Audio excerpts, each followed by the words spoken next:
Hi, this is Dave Arnold. Welcome to News Talk 980 CJME's Talk to the Experts. In the studio with me, Andrew Rathwell, co-owner, managing partner with Look Matters. Andrew, thanks for coming in. Thanks, Dave. Also, Rob Arnold, Director of Media Services for Look Matters. Rob, hello, Dave. Good to see you. A disclaimer up front, no relation. No relation, no. And actually, I get that a lot out in the field, and people know who you are, obviously. You're quite the superstar, and any relation to Dave Arnold. I said, he's a handsome guy, but we are not related, so... Wow, now I have to live up to this, Andrew.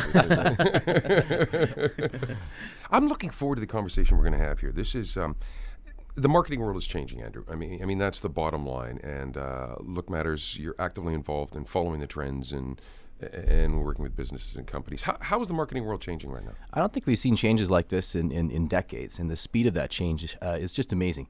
The days of Mad Men are long gone, and this year's Super Bowl, I think, is a great example of how that change is happening. The Oreo ad, if folks remember when the blackout happened, 5 minutes after the blackout happened in the Super Bowl game, Oreo tweets out an ad, a created ad, with the tagline, "You can still dunk in the dark." And that ad, within hours, had 15,000 retweets. Millions of people consumed this ad at no cost to Oreo. But the amazing thing there is the speed of how that happened. If you think back to the Mad Men days, if you were watching Mad Men, they'd come in, meet Draper, and then they'd come up with a concept, and the art guys would spend a month drawing that and building that. They'd mail it off to Chicago, and then they'd come back in. Months would go by. But what we're seeing after the Super Bowl, I think, is the dawn of the instant advertising age, where within 5 minutes, a brand was able to respond and get a response. It's interesting, too. We were chatting, Rob, before we kind of went on air, and you figured this might be kind of the jumping off point or that moment that will get looked back on. I really do, and you can see it in the future that this is the next evolution of where marketing and advertising really is headed. I mean, Oreo didn't start out as this huge brand. It took decades of radio ads and television ads and print ads and people, taste testing Oreos in the supermarket for them to get to a point however many years later to say, we have this immediate response that we can have to an event that's happening right now and still have that brand strength and that brand loyalty for people to take that message in and have our product relate to something very timely in a timely fashion. It's really interesting. Speed is a key factor there, but also the technology, the availability of smartphones, which means everybody has, right now it's next to my heart, within inches, the ability to access a brand, to learn, or the second screen experience, as they call it, when you watch the Super Bowl but you're watching on Twitter, or the Academy Awards is another one, where these large events have two screens where people are seeing it in real time, but then also sharing the experience through Twitter or Facebook. And I think brands are going to start to do a lot more of what Oreo did, using those opportunities to put their brand forward through those social mediums. And what that comes down to is a process called media layering, and that's, I think, what we really want to get into today to a certain degree, is to talk more about media layering, how it works, and why it's effective. I mean, this is a great first example that we're sort of discussing out loud, but I mean, we've been layering media for quite some time, actually, especially between traditional media and websites. See it all the time. Okay, first basic question, what is media layering?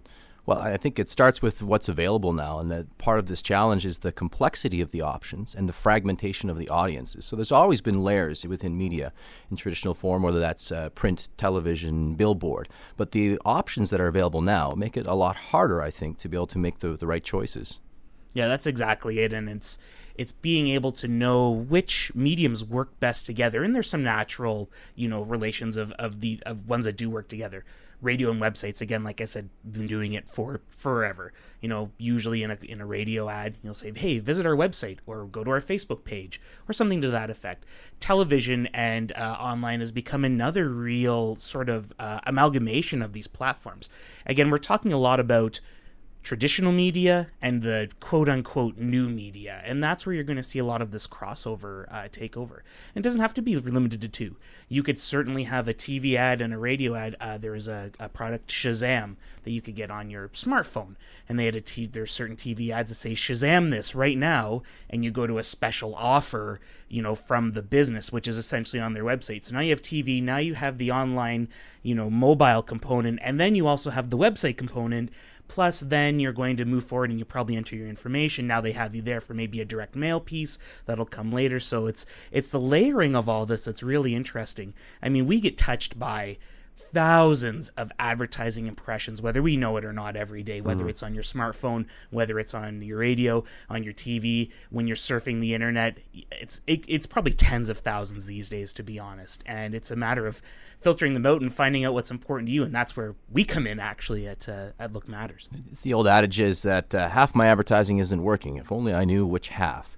And that adage is maybe not the truth anymore, given the analytics that are out there, I think, to be able to derive the statistical data to know what is working. And I think, as Rob says, that's where we come in with the product we call the Media Matrix.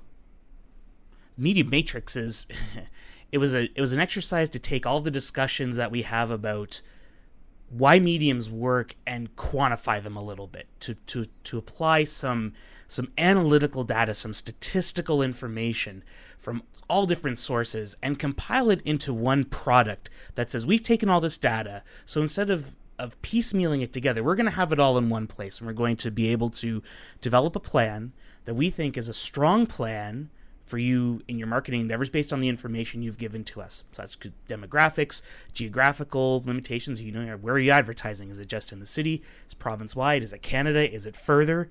What's your budget? How much money do we have to work with? The real key as we develop the matrix is that the answer is all advertising works. It's not that it doesn't work if if you're on Facebook and just on Facebook. It will work eventually for you. The time frame for that might be significantly longer than if you applied some other mediums at that point. I always think of it like water. And if you had a quarter section of land and you're trying to figure out how much water to put on it, but you had a limited amount of water, what you can do with your advertising is dial in to know the exact amount of water to use so that you're not overwatering or underwatering, because both are equally bad. The efficiency of how you use those layers is the place, I think, where you can find the economic efficiency for an advertiser to be able to deliver the result that you're looking for with the least amount of advertising spend. You can always dump a pile of water on the field, but you're wasting some of it. Andrew Rathwell, Rob Arnold with me from Look Matters, the website lookmatters.com. If you want to get some more information. So, Andrew, you hear a lot of anecdotal stories, a lot of anecdotal evidence. And for people who are looking to advertise and do things, one of the challenges has always been, how do I know this is working? Ideally, you can see it in the bottom line.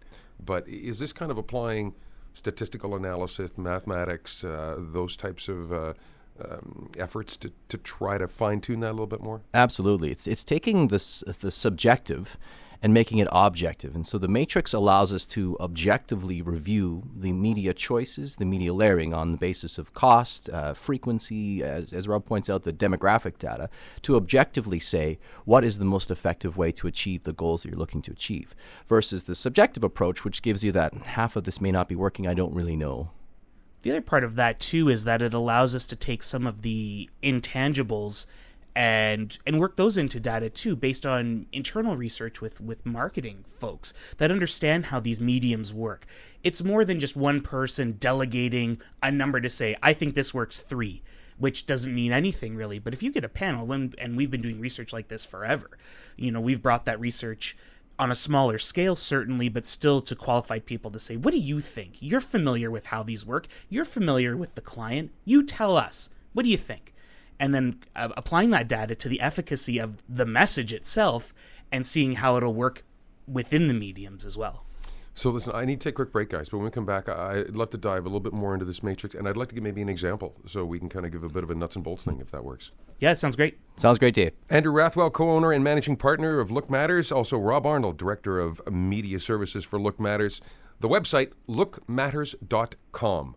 Quick break. We're back with more News Talk 980 CJME. Hi, this is Dave Arnold. Welcome back to News Talk 980 CJME's Talk to the Experts. In the studio with me, Andrew Rathwell, co-owner, managing partner with Look Matters. Andrew, thanks for holding through. No problem. And Rob Arnold, director of media services for Look Matters. Rob, thank you. Thank you. So we talked just briefly before the break about the media matrix. And Andrew, this is really a tool, a statistical analysis tool that you've developed to help guide you and your clients in terms of making decisions. But at the end of the day, what does it mean for somebody who owns a business? Well, bottom line is it's about saving money or getting better results for the same amount of money. The Matrix intent is to create the ability to objectively evaluate your mediums to determine should you be spending more to get the same amount, same result, or should you be spending less, and where should you be spending it. The bottom line is about money. Yeah, it's outcome based, really. And that's the goal of it. Without getting into all the technical data, it is about what's the best outcome based on a lot of criteria for your advertising campaign. Whether it's, like Andrew said, whether it's brand new, whether it's something existing that maybe you're feeling iffy on, or maybe you just need a reminder. Maybe you need someone to say, no, you're doing it right. That's what the tool does. Well, and it's all about people being able to sleep at night. Yeah, it really is. The right? amount of money that a lot of advertisers spend, that's a significant investment. And then you have that gnawing feeling when you're putting your head in your pillow at the end of the day as a business owner. Am I wasting my investment? Is it getting the return that I want? That's a terrible feeling. The Matrix helps alleviate that. And again, that's just one of the tools and one of the things that you use to kind of get people to where they need to be. And it gives you a measurable result, which is one of the challenges always. It's all about the outcome. It's all about what we can measure to determine is the value there for your investment. But, there's a key part to this, too, and that's the message. So once you've determined the right mediums that you're going to be on, the message is still a major factor. And we're seeing some significant changes, I think, in the industry for what the messages need to be today. I think of a good example for folks might be the McDonald's campaign, the Our Food, Your Questions campaign. We can probably all recall a time when McDonald's advertising looked a lot different than this campaign. It was plastic celebrities with picture-perfect Big Macs.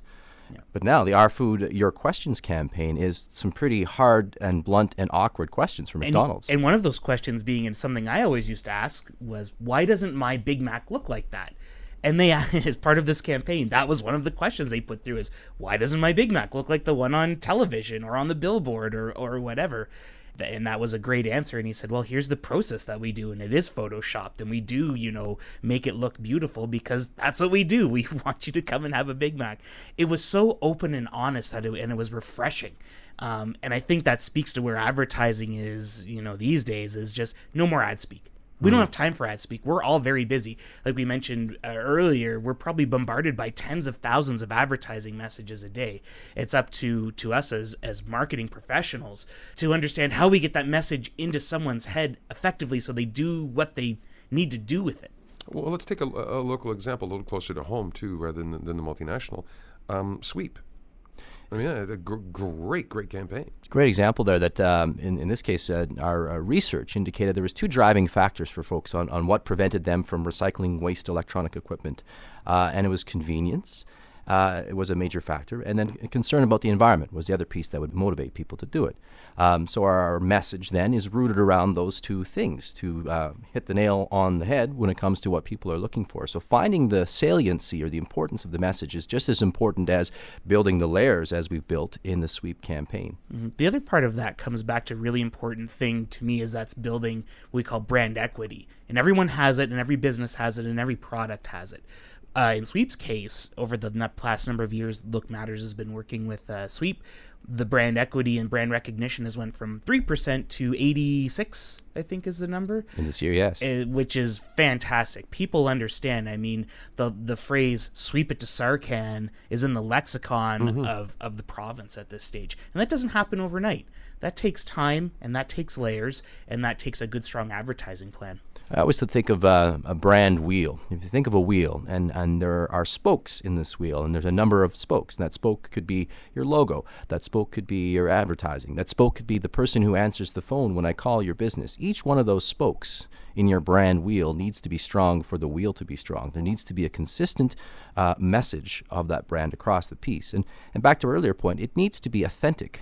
It needs to be transparent. It needs to be real in the world that we live in today. Social media is a medium that demands that. You can't fake ad speak on social media. You'll be outed pretty quick. There used to be a time where if you had enough advertising budget, you could convince the world that a terrible product was good.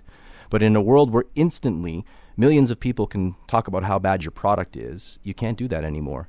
Well, I look at one of the classic examples that I think of is a movie. How many people are tweeting, texting from the movie seat 20 minutes in going, do not come to the late show. Trust me. Yeah. And part of that becomes too is understanding who who the message is coming from. Do you trust this person? What's their brand equity to you? You know, if your best friend tweets that, and you might go, oh yeah, I don't think I want to go see that movie.